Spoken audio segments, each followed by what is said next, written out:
Hello guys, आज के session में हम जानेंगे डायबिटीज़ के बारे में। डायबिटीज़ के बारे में आज हम मोलिकुलर लेवल पे जानेंगे, ये हमारे अंदर जाके करता क्या है, इससे क्या क्या होता है। डायबिटीज़ को हम आम भाषा में शुगर कह देते हैं और इसको हिंदी में मधुमेह कहते हैं। स्टार्ट करते हैं।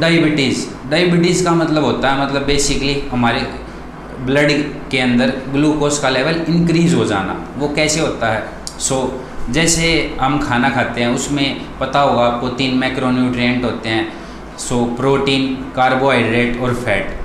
कार्बोहाइड्रेट क्या होता है, वो डाइजेशन के बाद डाइजेशन बेसिकली ब्रेक डाउन होता है लार्ज फूड मॉलिक्यूल्स का स्मॉल वंस में। जैसे कार्बोहाइड्रेट है वो मतलब टूट जाएगा ग्लूकोज में, ग्लूकोज फिर एब्जॉर्ब हो जाएगा हमारे ब्लड में। ग्लूकोज को ही हम शुगर कह देते हैं बेसिकली। शुगर बेसिकली मतलब कार्बोहाइड्रेट का एक ग्रुप है जिन मॉलिक्यूल्स का थोड़ा स्वीटर टेस्ट होता है, उनको हम शुगर कह देते हैं। शुगर, हमने खाना खाया, हमारे ब्लड में ग्लूकोज आ गया। अब वो ग्लूकोज क्या होता है, उस ग्लूकोज को सेल्स के अंदर जाना होता है। बेसिकली हमारे शरीर में सभी जगह सेल्स हैं, तो सेल के अंदर जाके क्या होता है, सेल के अंदर जाके वो मेटाबॉलिज्म प्रोसेस में काम आता है। मेटाबॉलिज्म मतलब जो भी केमिकल रिएक्शंस होती हैं एक सेल के अंदर, उसको मेटाबॉलिज्म कह देते हैं, जिनसे एनर्जी मिलती है, प्रोटीन बनते हैं, मतलब ये सारा प्रोसेस होता है। वो ग्लूकोज हमारे ब्लड के अंदर जाने के बाद वो हमारे सेल्स के अंदर जाता है। उस सेल्स के अंदर जाता कैसे है, वहाँ काम आता है इंसुलिन जो हमारा पेनक्रियाज होता है। पेनक्रियाज एक ऑर्गन है हमारे स्टमक के नीचे होता है, वो होता है पेनक्रियाज। उसके अंदर होते हैं बीटा सेल्स। वो बीटा सेल्स इंसुलिन क्रिएट करते हैं। वो इंसुलिन क्या करेगा, हमारे सेल्स के ऊपर मतलब सेल्स के अंदर को ग्लूकोज को सेल्स के अंदर जाना है। अब वो इंसुलिन क्या करेगा, सेल्स के ऊपर रिसेप्टर्स होते हैं, उन रिसेप्टर पे वो आएगा इंसुलिन, वो आके अटैच हो जाएगा। अटैच होने से क्या होगा, अटैच होने के बाद क्या होगा, वो ग्लूकोज उसके अंदर जा पाएगा सेल्स के अंदर। वो जब तक अटैच नहीं होगा वो उसके अंदर जा नहीं पाएगा। बेसिकली एक ये चाबी ताले की तरह काम करता है। जब वो इंसुलिन आके रिसेप्टर पे अटैच हो जाएगा उसके बाद ही ग्लूकोज अंदर जाएगा। ये प्रोसेस होता है। अब क्या होता है, हमारा इम्यून सिस्टम टाइप 1 डायबिटीज़ की बात कर रहे हैं हम। हमारा इम्यून सिस्टम क्या करता है, टाइप 1 डायबिटीज़ को समझते हैं। हमारा इम्यून सिस्टम क्या करता है, अब वो बीटा सेल्स को पेनक्रियाज के मार देता है। हमें पूरा तरीके से अभी तक किसी को पता ही नहीं है, ये मतलब किसी के अंदर ये इम्यून सेल्स उनको मार देते हैं, किसी के अंदर नहीं मार पाते। इसके ऊपर अभी भी रिसर्च चल रही है। अब क्या होगा, हमारा इम्यून सिस्टम, ये एक ऑटो इम्यून डिजीज़ होती है, हमारा इम्यून सिस्टम पेनक्रियाज के बीटा सेल्स को मार देता है। मारने के बाद क्या होगा, इंसुलिन नहीं बनेगा तो वो सेल के रिसेप्टर पे चिपक नहीं पाएगा तो ग्लूकोज सेल के अंदर नहीं जा पाएगा, तो मेटाबॉलिज्म प्रोसेस नहीं होगी, हम थोड़ा टायर्डनेस महसूस करेंगे, हमें एनर्जी नहीं मिलेगी। क्या होगा, वो सेल के अंदर नहीं जा पाएगा, हमारे ब्लड में ग्लूकोज का लेवल हाई हो जाएगा। ग्लूकोज लेवल हाई होने से क्या क्या होता है, इसके परिणाम सबसे पहले तो होता है वेट लॉस क्यों होता है, इसको समझो थोड़ा पहले। मतलब जिनको टाइप 1 डायबिटीज़ होती है, टाइप 1 डायबिटीज़ बेसिकली आपकी यंग एज में ही आपको पता चल जाता है आपको मतलब टाइप 1 डायबिटीज़ है। इसमें क्या होगा, ब्लड ग्लूकोज लेवल हाई होगा, हमारे सेल्स को एनर्जी चाहिए, एनर्जी के लिए ग्लूकोज चाहिए। वो ग्लूकोज मेटाबॉलिज्म होने के बाद एटीपी होते हैं, मतलब एनर्जी के मॉलिक्यूल्स होते हैं जो बिल्कुल एंड में एनर्जी के मॉलिक्यूल्स एटीपी होते हैं। ग्लूकोज से ही एटीपी बनती है, एंटी ट्राइफॉस्फेट मॉलिक्यूल्स। अब क्या होगा, अब ग्लूकोज हमारे सेल के अंदर जा नहीं पाएगा, हमारे सेल को तो एनर्जी चाहिए, हमारी पूरी बॉडी को, तो अब ग्लूकोज अंदर नहीं जा पाएगा हमारे सेल्स के, तो हमें एनर्जी मिलेगी कहाँ से। अब काम आता है लाइपोलिसिस, जो हमारे मतलब फैट स्टोर्स होता है। फैट स्टोर हमारी बॉडी में सभी जगह फैट स्टोर होता है। वो फैट क्या होता है, वो फैट एडिपोज टिश्यू के रूप में स्टोर होता है। अब क्या होगा, उस फैट का लाइपोलिसिस हो जाएगा। लाइपोलिसिस मतलब वो फैट मतलब टूट जाएगा ट्राइग्लिसराइड्स में, फैट मॉलिक्यूल्स ट्राइग्लिसराइड्स में, फिर मतलब फैटी एसिड्स में। और फैटी एसिड्स जैसे आखिर में जो हमें एनर्जी चाहिए होती है वो एटीपी की फॉर्म में मिलती है। अब जैसे एक तो ग्लूकोज से हमें एटीपी मिल सकती है, एक हम फैट का लाइपोलिसिस मतलब फैट का ऑक्सीडेशन हो जाता है। ऑक्सीडेशन होने के बाद हमें आखिर में एटीपी मतलब एनर्जी मॉलिक्यूल्स मिल जाते हैं। अब ग्लूकोज से तो मतलब हमें एनर्जी मिल नहीं पाएगी। फैट का लाइपोलिसिस होने लग जाता, उससे हमारा शरीर एनर्जी बनाने लग जाता। धीरे धीरे जो फैट स्टोर होता है हमारे मतलब ऑर्गन्स को कुशन करके रखता है, वो धीरे धीरे उसके स्टोर खत्म होने लग जाएंगे। आदमी बिल्कुल ही वीक हो जाता है। और क्या क्या प्रभाव होते हैं, हमारे ब्लड में ग्लूकोज लेवल हाई होगा, ग्लूकोज लेवल हाई होने से क्या हो जाएगा, हमें मतलब बैक्टीरिया, मतलब जहाँ ग्लूकोज फालतू होता है वो मतलब बैक्टीरिया के लिए एक रिच एनवायरनमेंट होता है जहाँ वो आसानी से ग्रो कर सकता है। जैसे वुंड हीलिंग में टाइम लगेगा, जैसे वुंड हीलिंग, जैसे जहाँ भी हमें चोट लग गई तो वहाँ क्या होगा, बैक्टीरिया ज़्यादा ग्रो होंगे क्योंकि खून में ज़्यादा ग्लूकोज है। अब ज़्यादा ग्लूकोज होने से मतलब वुंड हीलिंग में टाइम लगेगा। और क्या होगा, हमारी ब्लड में ज़्यादा ग्लूकोज है, हम फ्रीक्वेंट यूरिनेशन, मतलब वो हमारी किडनी क्या काम करेंगी, ब्लड से ग्लूकोज को निकालो, ग्लूकोज को निकालने से किडनी मतलब फ़िल्टर आउट करेंगी। हमें फ्रीक्वेंट यूरिनेशन आते हैं। फ्रीक्वेंट यूरिनेशन से क्या होगा, हमारे ब्लड में पानी की कमी होगी जिससे हमें बार बार थ्रस्ट, हमें प्यास लगेगी।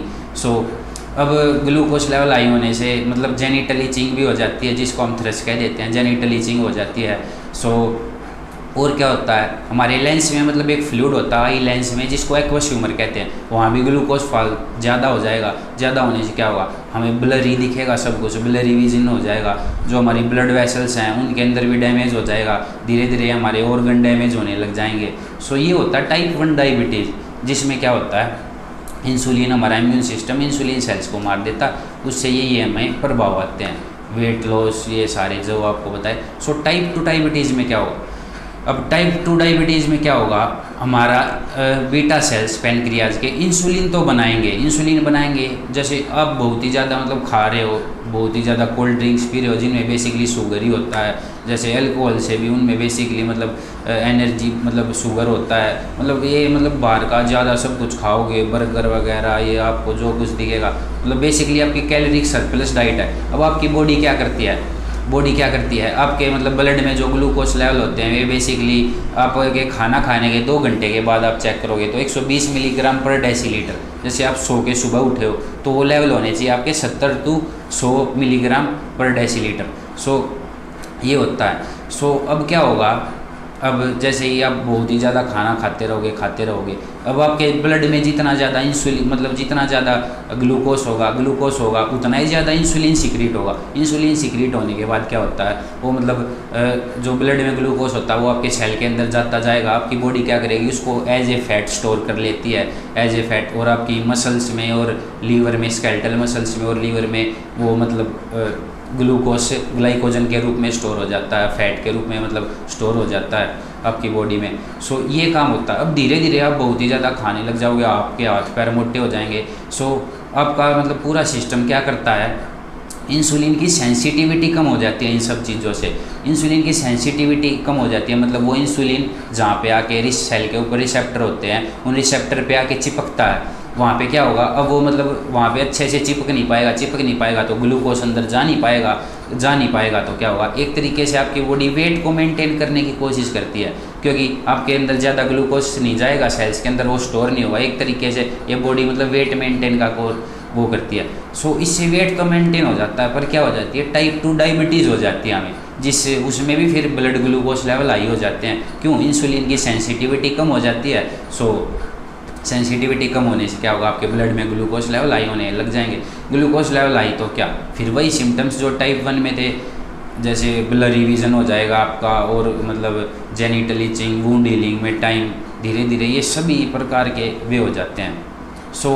अब जिसको टाइप 1 डायबिटीज़ होती है वो क्या करता है, जिसको टाइप 1 डायबिटीज़ होती है वो अर्ली मतलब ये जो इतने भी डायबिटीज़ के केस होते हैं ऑल ओवर द वर्ल्ड, उसमें 10% केस ही होते हैं टाइप 1 डायबिटीज़ के, जो हमें अर्ली एज में ही पता चल जाती है। मतलब मतलब 1-2 ही केसेस में, कम ही केसेस में हमें जो मतलब अर्ली 40s के बाद 1-2 ही केसेस होते हैं जिनमें वो टाइप 1 हो जाती है, और 90% केसेस तो टाइप 2 डायबिटीज़ के ही होते हैं। टाइप 1 डायबिटीज़ में हमें क्या करना पड़ता है, हमें इंसुलिन के इंजेक्शन लेने पड़ते हैं, मतलब रेगुलर जितना आप शुगर लोगे, कार्बोहाइड्रेट लोगे, उस हिसाब से आपको इंजेक्शन लेने पड़ेंगे। मतलब इंस्टेंट इंसुलिन आते हैं कई, मतलब जो आपको कई हफ्ते में एक बार लेना होता है, कई 24 घंटे में एक बार, कई 24 घंटे में कई बार लेने होते हैं। कई प्रकार के इंजेक्शन आते हैं, आपकी डिपेंडेंसी हो जाएगी उन पर। टाइप 2 डायबिटीज़ में क्या होगा, टाइप 2 डायबिटीज़ में डॉक्टर्स आपको मेडिकेशंस देंगे, मतलब वो मेडिकेशंस किस प्रकार की होंगी, इंसुलिन की सेंसिटिविटी बढ़ाने वाली होंगी। सो और किस प्रकार की होंगी, आपको मतलब जो आपकी ब्लड में ग्लूकोज है उसको मतलब थोड़ा कम करने की, जैसे फ्रीक्वेंट यूरिनेशन। सो इस प्रकार डायबिटीज़ की मेडिसिन देते हैं डॉक्टर। सो इसको कंट्रोल कैसे किया जा सकता है, इसको कंट्रोल करने के तरीके हैं, जैसे आपको कार्बोहाइड्रेट इनटेक कम करनी है। आपकी कार्बोहाइड्रेट इनटेक कम होगी तो बेसिकली आपके ब्लड में ग्लूकोज कम होगा, ब्लड में ग्लूकोज कम होगा तो क्या होगा, आपके शरीर को मतलब थोड़ा कम नुकसान होगा। सो और ये क्या होते हैं, आपको मॉडरेटली एक्सरसाइज करनी होती है। मतलब ये डाइट के बारे में, इसके बारे में मैं एक अलग वीडियो में पूरी डिटेल से बताऊंगा। सो वीडियो मतलब इस वीडियो में मतलब काफ़ी लंबी हो जाएगी, मतलब वो थोड़ा सुपरफिशियल लेवल पे बता देता हूँ। सो आपको मतलब मॉडरेटली एक्सरसाइज करनी होती है। मॉडरेटली मतलब ज़्यादा हैवी करोगे तो मतलब उससे थोड़ा कीटोसिस हो जाता है। सो मतलब मॉडरेटली एक्सरसाइज करनी होती है, जिससे आपका मतलब ग्लूकोज इनटेक आपके सेल के अंदर थोड़ा बढ़ जाता है। सो ये सारा चीज़ें होती हैं। सो ये मतलब डायबिटीज़ के बारे में जानना बहुत ही ज़्यादा ज़रूरी है, मतलब आप सभी के लिए। मतलब इस वीडियो को ज़्यादा से ज़्यादा शेयर करो ताकि वे आपके अपने आने वाले फ्यूचर को थोड़ा मतलब सही कर सकें। सो ये था आज के लेक्चर में। वीडियो अच्छी लगी हो तो लाइक करें, कमेंट करें, शेयर करें। सो अगर जा कुछ रह गया हो तो मतलब आप पूछ सकते हैं कमेंट में, आपका कोई भी क्वेश्चन हो उसका जवाब हम ज़रूर देंगे। सो शेयर करें ज़्यादा से ज़्यादा, चैनल को सब्सक्राइब ज़रूर करें।